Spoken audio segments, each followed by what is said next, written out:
Copyright disclaimer. Under Title 17, U.S.C. Section 107, allowance is made for fair use for purposes such as criticism, comment, news reporting, teaching, scholarship, and research. Fair use is permitted by copyright statute that might otherwise be infringing nonprofit, educational, or personal use, tips a balance in favor of fair use. Okay, so this is from the book A Piece of Blue Sky by John Atack. I still don't appreciate him standing right next to Mike Rinder after what happened to Miriam Francis. But I am going to take this information, if you guys understand what I'm saying. The information is the most important. Chapter 2, the child custody case. What can we do to refute what is stated in Scientology's own documents?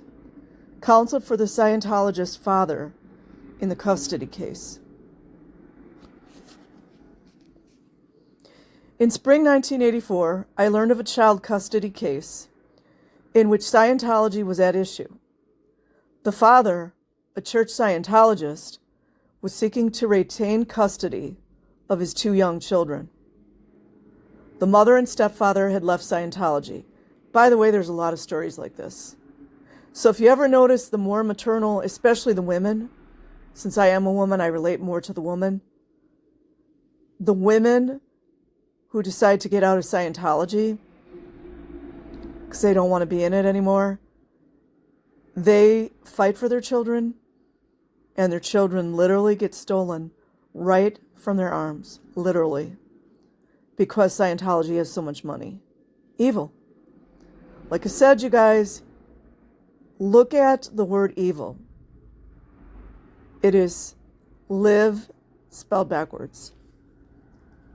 It is not an accident. Prior to the hearing, the stepfather called me. He launched into a speech saying he did not want to blacken Scientology, only to gain custody of the children. You can't protect children in there. His caution was unnecessary. I had no desire to conceal the facts about either Hubbard or Scientology. Although prepared to help the independents defend themselves, I was no longer a Scientologist. We began to work together on a daily basis. Yeah, I'll always research too to see who's actually independent Scientologists. They're never going to try to take Scientology down. I've got my suspicions about a few of the bigger channels as well. The stepfather already had an enormous amount of material, much of which he could not use in court. His solicitor felt, for example, that the 1,500-page transcript of the Clearwater hearings was inadmissible in an English court. The father, a convinced Scientologist, had insisted that he did not practice disconnection.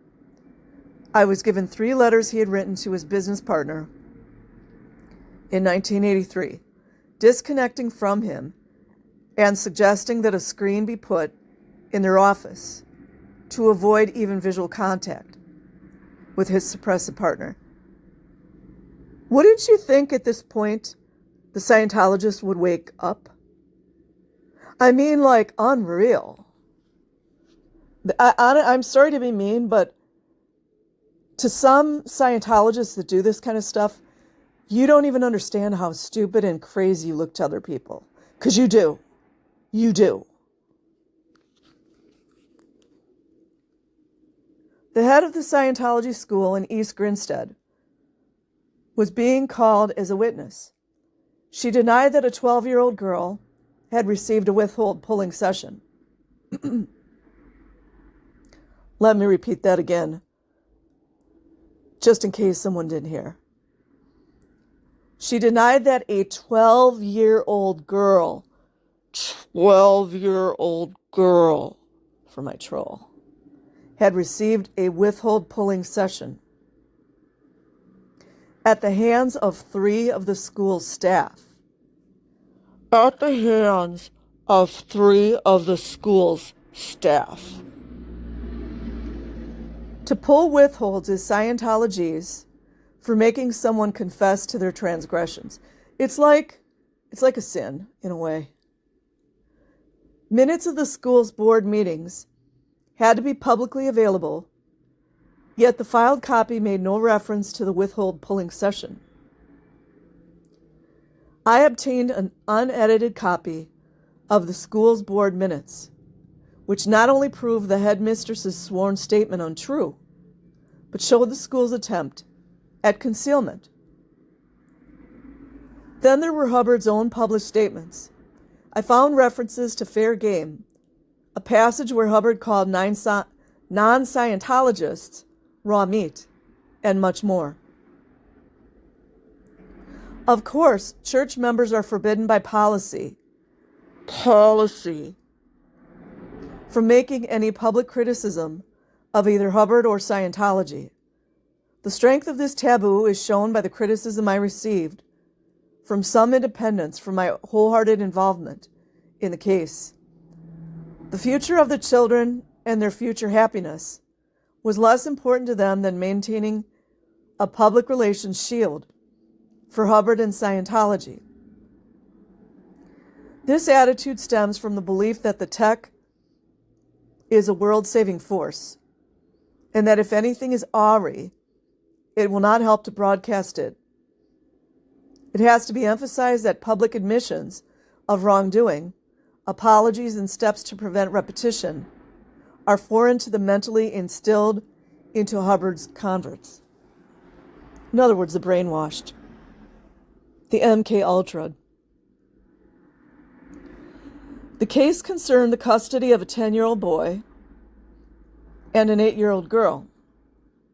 To quote from the judgment, at the heart of the mother's case is a contention that if the children remain in the care of the father, they will be brought up as Scientologists and will be seriously damaged. You guys see this? So this woman had good maternal instinct. And what did she do? She left Scientology. See a trend? It is important, indeed essential, to stress from the start that this is neither an action against Scientology nor a prosecution of it. I don't even like those words, to be honest, you guys. Don't ever make excuses for them. But willy-nilly, Scientology is at the center of the dispute of what is best for the children. No, don't you guys understand? Children are property. And our government has signed off on it. Don't you guys get it?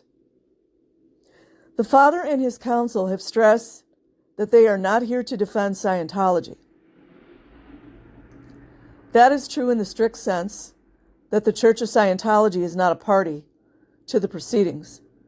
But they have known from the start what the mother's case is. The father's solicitor, it's like a lawyer, is a Scientologist. Isn't that great, you guys? I mean, you got to give, like, the Charlie Igloo Alpha credit, because talk about designing a mind control program.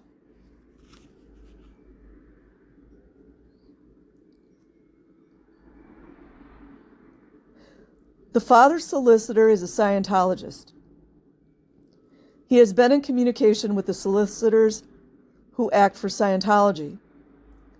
There has been ample time and opportunity to assemble and adduce documents and evidence in refutation of the mother's allegations.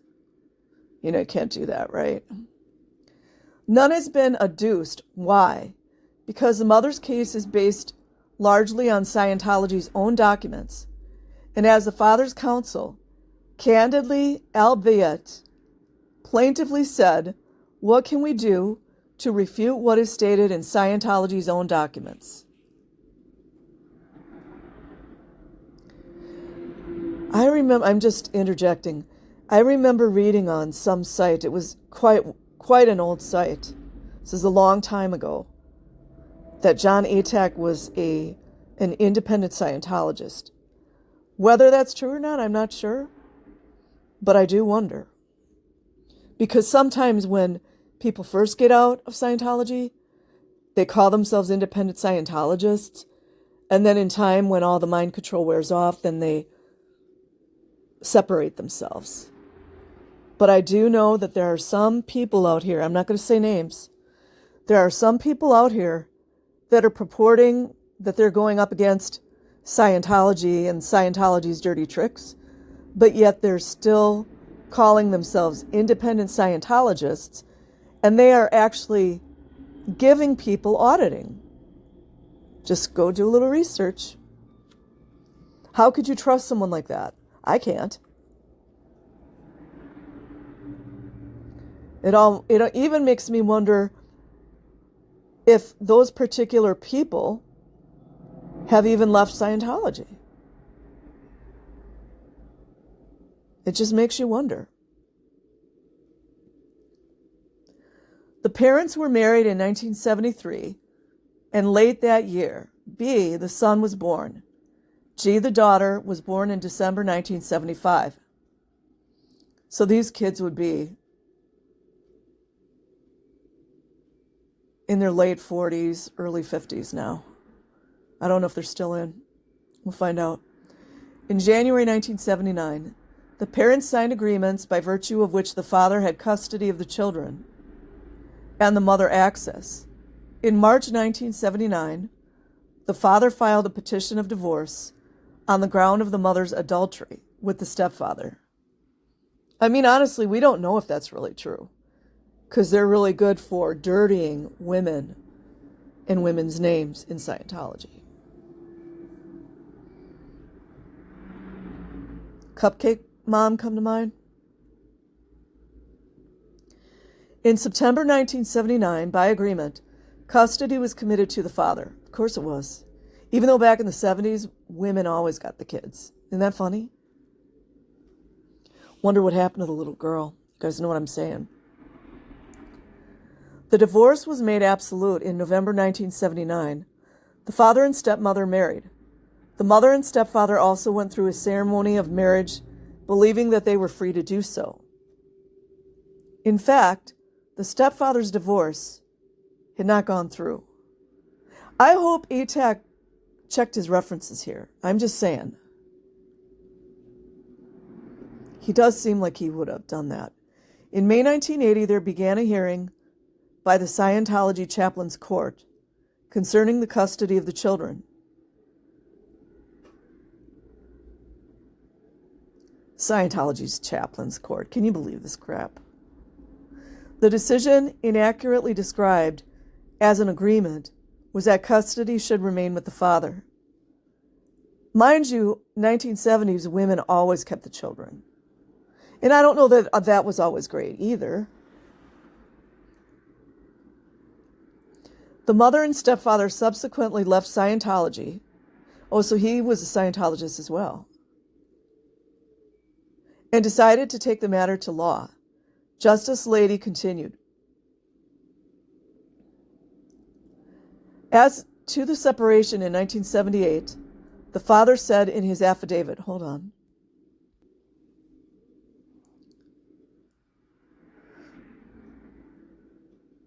that this was caused by the mother's relationship with the stepfather. It's always the woman's fault, you guys. Don't you know that? The whole world is in a complete disarray because of women. You guys know that, right? Even though we birth children.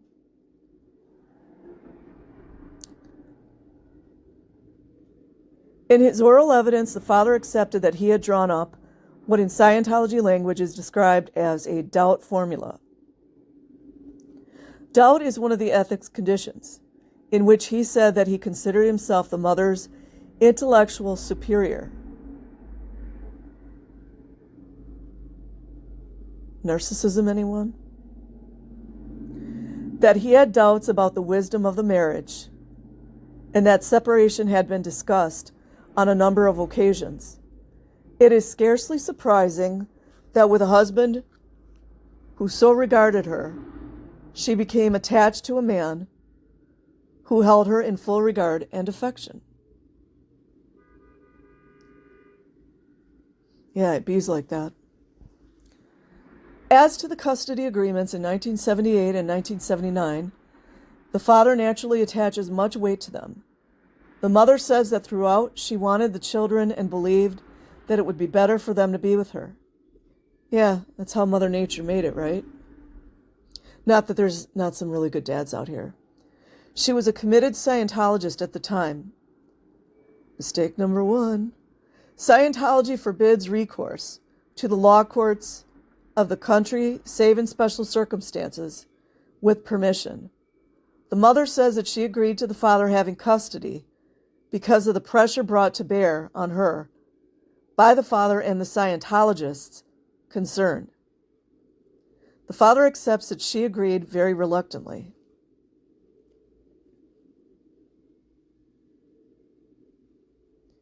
Hope we get to the point here, man. At the time of the separation, B was aged just 5 and G not quite 3.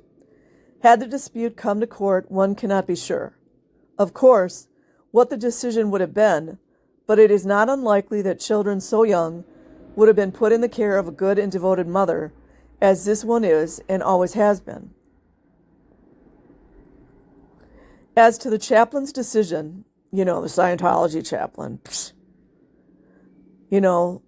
hey, wait a minute, wasn't somebody talking the other day about how the Scientology chaplains were covering up child sexual abuse? I remember hearing that somewhere. What else is new, right? There were written submissions and some oral hearings. It is noteworthy that, from start to finish, the father's submission is couched in Scientology terminology and stresses all he and the stepmother have done for Scientology. See, they make people grovel. How correctly they have complied with Scientology ethics. Yeah, just like the children do, but nobody cares. And how the mother has offended against those ethics. The chaplain, of course, was a Scientology official. Just out of curiosity, I'm just throwing it out there. It's my opinion. It's my curiosity. Was he a rapist too? One does wonder, don't they? Just a question. Both the mother and stepfather wanted to come to court, and in about May 1980, she was given permission to do so. I mean, all this permission bullshit. To do so by the assistant guardian. Guardian. On condition, I told you guys about the guardianship stuff too. On condition that Scientology would not be involved. But the father intervened with the guardian, and the permission was withdrawn. See, do these Scientologists that are trying to get the children away from the mother, do these people sound like people that love children? Children are property. They got to get upstat. They got to get their ethics in. They need to tell their withholds, their overts. In the summer of 1982, the children stayed with the mother and she decided to keep them despite the previous agreements. She fled to the United States and the father followed her, taking the children back to England with him.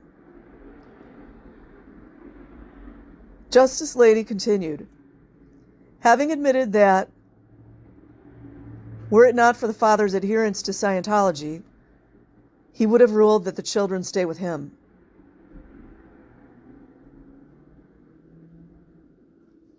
I don't even know what to say. I mean, I got thoughts.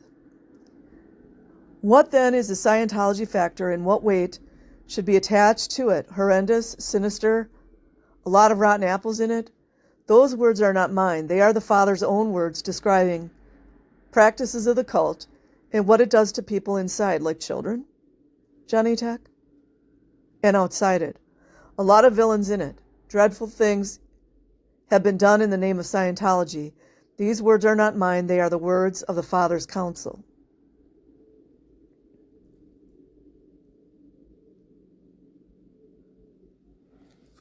Wonder what happened to these kids. Justice Lady went on to describe Scientology as he saw it and added, some might regard this as an extension of the entertaining science fiction which Hubbard used to write before he invented and founded the cult, allegedly.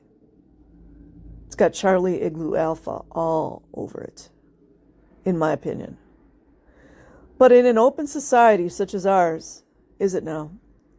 People can believe what they want to and band together and promulgate their beliefs. How about that, LAPD? If people believe that the earth is flat, there's nothing to stop them believing so. I personally think flat earth is a psyop. That's it. That's all I'm going to say. Saying so and joining together to persuade others. He then quoted the evidence given by American psychiatrist Dr. John Gordon Clark during the trial. Oh, this should be good. Auditing is a simple, thoroughly designed means of concentrating the mind to a state of a controlled trance. The aim and result is trance is black magic, just so everyone knows. The aim and result is progressively to enforce loyalty to mind control and identification with Scientology to the detriment of one's natural awareness of divergent ways of thinking and outside cultural influences. Love and allegiance are more and more given to Scientology and L. Ron Hubbard. Yeah, they make him a guru.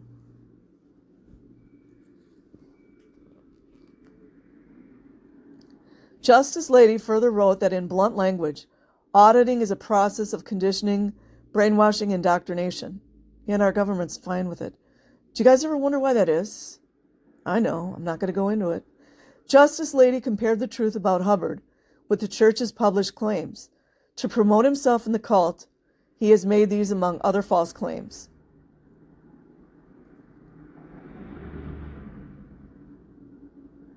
I'm trying to get Justice Lady. That he was a much decorated... Wait a minute, you guys. Okay, at least Justice Lady knew what was going on. So he was questioning all this. To promote himself in the cult, he has made these among other false claims. That he was a much decorated war hero, that's a lie. He was not. That he commanded a Corvette squadron, he did not. That he was awarded the Purple Heart, a gallantry decoration for those wounded in action. He was not wounded and was not decorated. He's just a bum. That he was crippled and blinded in the war and cured himself with Dianetic technique. He was not crippled and was not blinded. That he was sent by U.S. Naval Intelligence to break up a black magic ring in California. Well, he was in black magic. What are we talking about here? He was not. He was himself a member of the occult group and practiced ritual sexual magic in it. You guys need to go research that sexual magic. I know what goes on. Why do you think these police officers don't want to arrest anyone? Maybe there's a brotherhood? Wakey, wakey.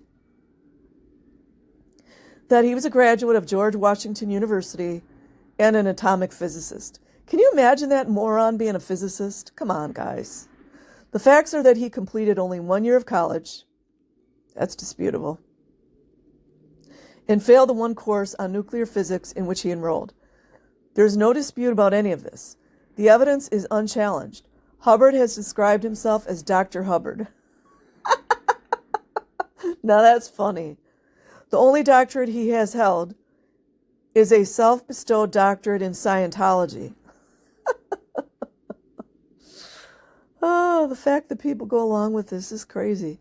Mr. Hubbard is a charlatan and worse, as are his wife, Mary Sue Hubbard, and the clique at the top privy to the cult's activities. Like Rinder. Further on, Justice Lady spoke of confessional auditing. Contrary to the assurance of confidentiality, all auditing files are available to Scientology's intelligence and enforcement bureau and are used, if necessary, to control and extort obedience from the person who was audited. Sounds very familiar, very similar to all that stuff that's going on with Diddy? You guys really think it's a coincidence? Come on now. If a person seeks to escape from Scientology, his auditing files are taken by the Intelligence Bureau. Why did he even call it Intelligence Bureau? Come on now. Come on. and used, if wished to pressure him into silence. There's that silence again, you guys. Do you guys ever wonder what they had on Rinder? Since Rinder, in my opinion, Rinder didn't do that much. I know a lot of people be upset. Go ahead, I don't care. They are often so used, and uncontroverted evidence of this has been given at this hearing. It is no surprise that to escape from the clutches of Scientology calls for great courage and resolution. You know who can't escape, Johnny Attack? The children. The strangehold is tight and unrelenting, and the discipline ruthless.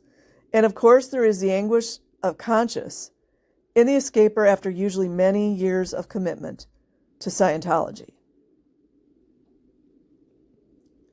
Justice Lady went on to read TR-L, training routine lying. How about that, LAPD? Or maybe you're getting busy pulling that pant leg down. This is a drill used in the training of Guardian's Office staff members. Its purpose, Guardian's Office, Guardian's Office, staff members. Its purpose is to enable the trainee to tell a lie in a convincing fashion. What a great religion. Much of a Hubbard policy letter on August 15, 1960, was also read into the record. It contains a statement, if attacked on some vulnerable point by anyone or anything or any organization, always find or manufacture enough threat against them to cause them to sue for peace. Don't ever defend, always attack. Wonder what Rinder knew about that. Yeah, you can get offended all day long. I don't have to respect Rinder. I don't have to, what is that called? I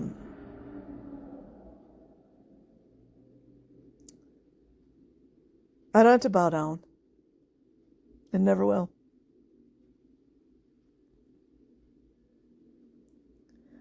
Then Justice Lady read from a Guardian's order of March 9th, 1970, headed, regarding successful and unsuccessful actions. Among the successful actions was seeking out the criminal acts of traitors. Easy to do if you have their auditing folders. Imagine these children have been controlled since the day they were born.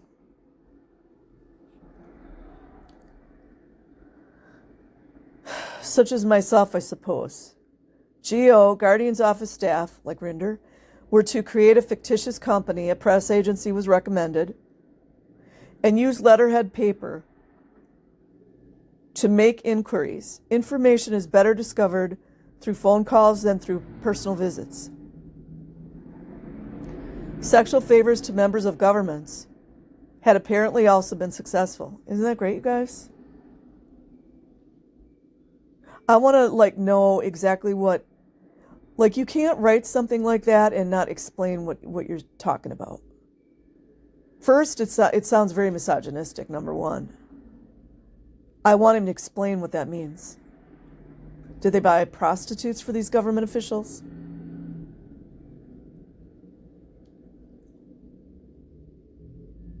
Men, I mean, from what I understand, some men are very easy to control with that. That's what I've heard.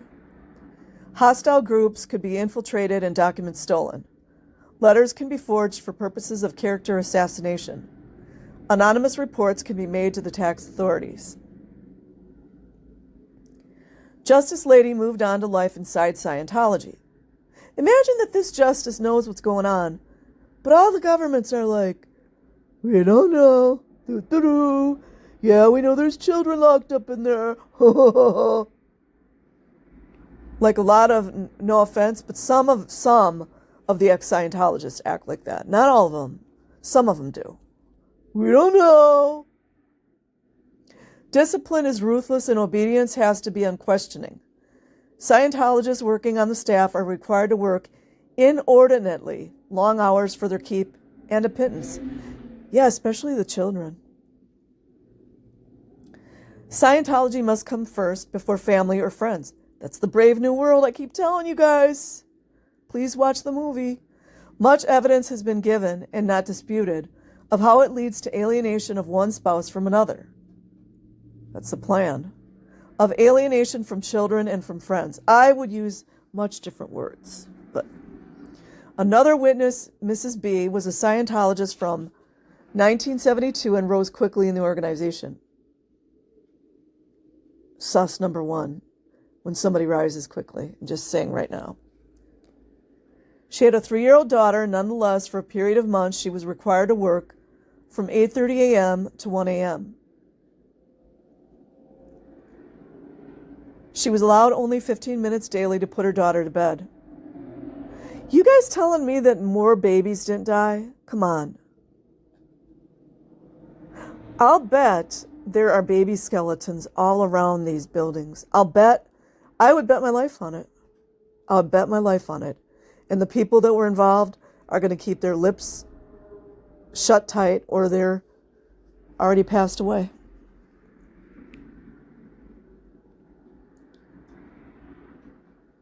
On one occasion, when the child broke her arm, and she took her to the doctor, she was directed to work all night as a penalty. But all are welcome. All are welcome. We want your children. If they die in the process, not a problem. In January 1982, Mrs. B was made commanding officer of the organization. You guys see these ladder climbers? I don't trust them.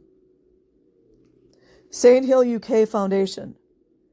At around this time, the Commodore's Messenger org in the United States were originating an increasing number of international directives, which seemed to her wrong or bad. But it wasn't bad that she couldn't see her daughter, I guess. No big deal, right? She wrote a report addressing it to L. Ron Hubbard. 8 days later, in November 1982, she was removed from her post and assigned to the RPF. So basically, she didn't have a conscience until she went to the RPF. You guys see what I'm saying? I'm not giving anyone grace. I'm not. Not when they don't deserve it. Rehabilitation Project Force. She was refused counseling, required to do at least 12 hours physical work a day. See how they love the women? Shifting bricks, that's a man's job. Emptying bins, that's also a man's job, etc. And to communicate with no one except to receive orders. See, isolation. When she protested, she was threatened with being declared a suppressive person. Her time with her children was limited to 1/2 hour per day. Again, how is it that more of these children didn't die? I think there's probably a lot of children and babies buried on these grounds. I'll bet you, I'd bet my life on it. Another witness worked at Flag in Florida and became an L. Ron Hubbard public relations officer. Is that Rinder? One of only 3 in the world. Oh, I'm so special. I'm only one of 3 in the world. It's so exciting. And a high appointment. Ooh, prestigious executive. In 1977, she declined to undertake a mission that would cause her to leave her young daughter for at least 2 months. She was shouted at and abused because she put the care of her child first. Finally, she was subjected to a committee of evidence, disciplinary tribunal. She left Flag. Those are a few of many illustrations proved in the evidence of the ruthless and inhuman disciplinary measures. Justice Lady then quoted from an ethics policy letter. Wow, isn't it amazing how Justice Lady was able to get a policy letter when apparently Los Angeles Police Department don't know how to get a hold of that. The Department of Justice doesn't know how to get a hold of the books. Homeland Security, Child Protective Services, Department of Education. Nobody seems to know how to get a hold of the Scientology policies that have child abuse, trafficking, and exploitation written right into them. It's amazing. Justice Lady then quoted from an ethics policy letter and from the 1968 cancellation on fair game. Another lie. He gave the following example to demonstrate that the fair game policy that suppressive can be tricked, sued, or lied to, or destroyed, LAPD, was still in force after its apparent cancellation. Beginning in 1977, the Church of Scientology has conducted a campaign of persecution against Dr. Clark. They wrote fetters to the dean at the Harvard Medical School and to the director of Massachusetts General Hospital. They, the dean and the director, refused to gag him.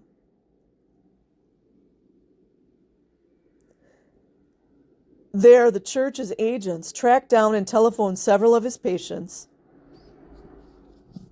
and interviewed his neighbors, looking for evidence to impugn his private or personal actions. They submitted a critical report to a committee of the Massachusetts State Senate. On 3 occasions during the last 5 years, a Scientology front called the Citizens Commission on Human Rights. Oh yeah, just by the way, I want to add in here, Jan Eastgate, who coached a child to lie about her sexual abuse, she was forced to go to jail, then miraculously was out of jail. And she's the president of one of those, the Citizens Commission. Isn't that wonderful?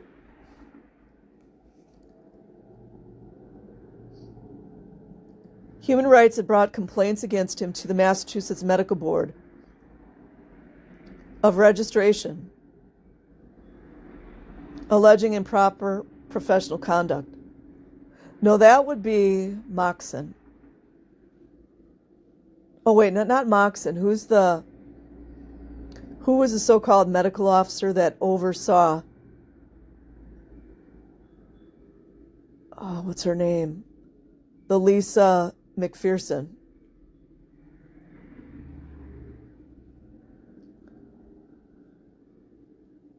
In 1980, he was declared a number 1 enemy, and in 1981, they brought 2 lawsuits against him, summarily dismissed but costly and worrying. They distributed leaflets at the Massachusetts General Hospital, offering a $25,000 reward to employees for evidence which would lead to his conviction on any charge of criminal activity. They stole his employment record from another Boston hospital. They convened press conferences calculated to ruin his professional reputation. Justice Lady quoted Hubbard, "The law can be used very easily to harass. How about that, LAPD? What is it called? The Common Council of Los Angeles?" And continued, "A sad episode during the hearing was the evidence of a young man. He is greatly gifted and did exceptionally well at school and university. His parents are Scientologists, as are his brother and sister. Not like anyone had a choice as a child, right? The Hubbard Qualified Scientologist course. 2 years later, since then he has continued with course after course. It became apparent that he simply could not accept that there was or could be anything wrong with Scientology.